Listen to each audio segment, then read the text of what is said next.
Existen varias formas de clasificar a los materiales compuestos. Una de las primeras ha sido con base en su naturaleza, si los encontramos de forma libre o si han sido obtenidos de forma artificial. Tres de los principales ejemplos de materiales compositos naturales los tenemos en las maderas, en los huesos y dientes y en estructuras de construcción primaria, como son el adobe.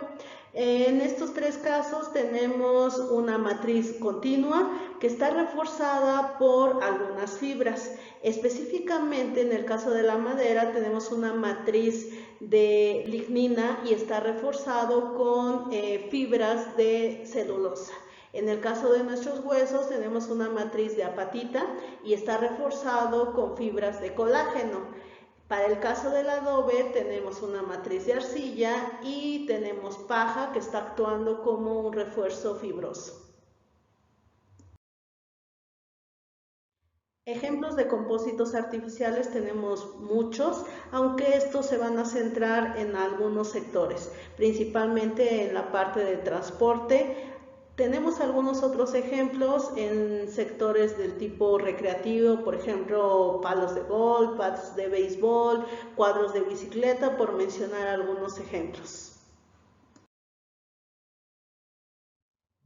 Previamente hemos mencionado que los componentes de un material compuesto son al menos dos. Uno actuará como matriz y otro como refuerzo. Estos pueden provenir de una misma familia o de distintas familias, es decir, cuando fabricamos un material compuesto podemos tener un material cerámico como refuerzo y una matriz metálica, o podemos tener un polímero como matriz y un refuerzo metálico que está interactuando, y podemos hacer muchas combinaciones entre estos. Uno de los dos componentes de nuestro material compuesto es la matriz. La matriz la definiremos como la fase continua en nuestro material compuesto en la que el refuerzo quedará embebido. Generalmente la matriz se elegirá de tal forma de que ésta no sea tan rígida ni tan resistente, ya que el refuerzo es el que le conferirá estas propiedades.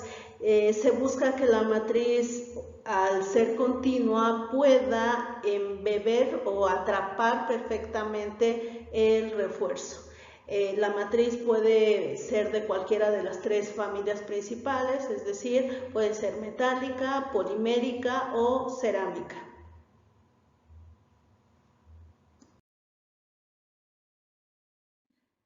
La matriz como componente de un material composito tiene varias funciones. Algunas de las principales son definir propiedades físicas y químicas.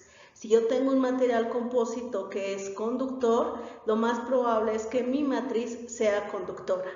Otra función es definir el grado de conformabilidad mecánica que tendrá mi material compósito. Supongamos que tengo una matriz frágil, difícilmente mi material compósito será muy dúctil. Otra función es soportar al refuerzo y mantenerlo en una posición muy bien definida. Siempre y cuando se logre un alto grado de compatibilidad entre los dos componentes, es decir, la matriz y el refuerzo, se logrará que la transferencia de una carga al refuerzo se logre de forma homogénea. Una siguiente función es proteger durante su uso y manufactura de daños ambientales, y finalmente evita la propagación de grietas.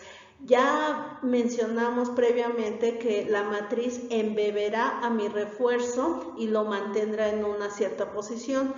Siempre que se forme una fisura y se esté por propagar una grieta, la matriz, si tiene una buena compatibilidad con el refuerzo, evitará esa propagación.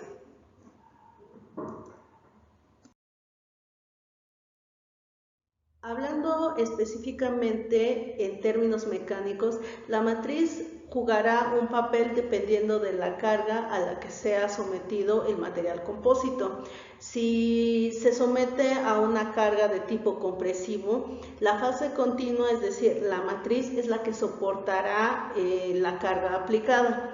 Si el componente, por otro lado, es sometido a un ensayo de tracción, sí, la carga es aplicada en toda la pieza, pero es el refuerzo el que actúa de soporte.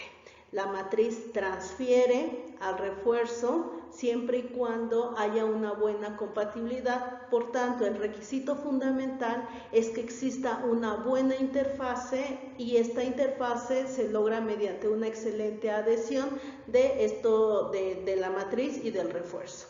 Finalmente podemos decir que la matriz es la que dará un indicio de si se propagará o no algún defecto, y obviamente nos dará también idea de la resistencia al impacto que podría tener nuestro material compósito cuando es sometido a alguna carga. Nuestro material compuesto puede tener una matriz metálica, cerámica o incluso polimérica. Las matrices poliméricas u orgánicas son las más empleadas en los distintos sectores donde tenemos materiales compósitos. Esto se debe a las condiciones de proceso, las cuales son prácticamente mínimas si los comparamos con las otras dos matrices. Regularmente las matrices poliméricas pueden manipularse a temperaturas muy cercanas a la temperatura ambiente. Las más empleadas son de tipo termoestable, aunque también se utilizan termoplásticos. Como refuerzo tenemos principalmente las fibras de vidrio, la más económica, fibra de carbón y fibra de aramida, aunque no se descarta el uso de partículas como refuerzo cerámico en nuestros materiales poliméricos.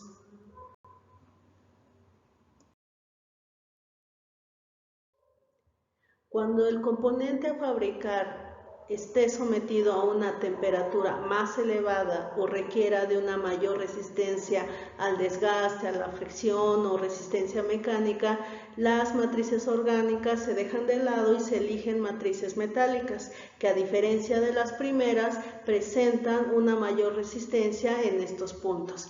Dentro de las matrices metálicas más empleadas tenemos base aluminio, base magnesio, cobre, níquel, titanio o incluso aleaciones de compuestos intermetálicos.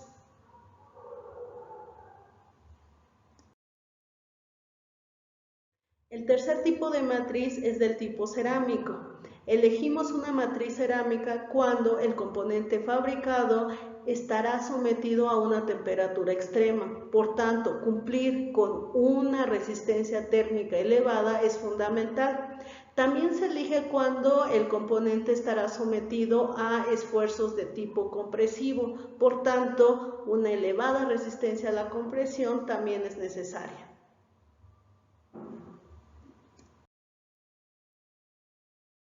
El segundo componente de nuestro material compósito es el refuerzo.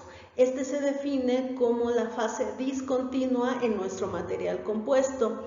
Su principal función es conferir, mediante la relación tamaño, longitud, distribución, alguna propiedad que en sí la matriz no posee y por tanto el material compósito tendrá.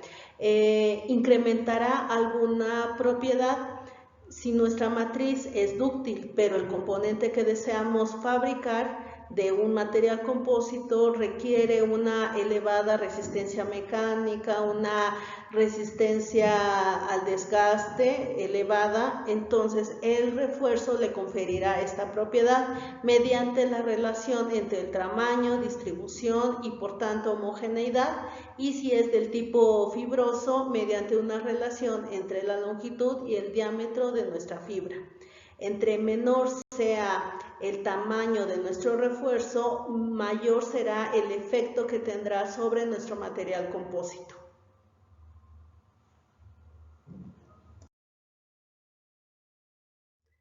Entre los refuerzos más comunes tenemos las partículas, que pueden ser homogéneas, heterogéneas o amorfas. Tenemos fibras largas y cortas, hojuelas, whiskers, plaquetas y finalmente monofilamentos.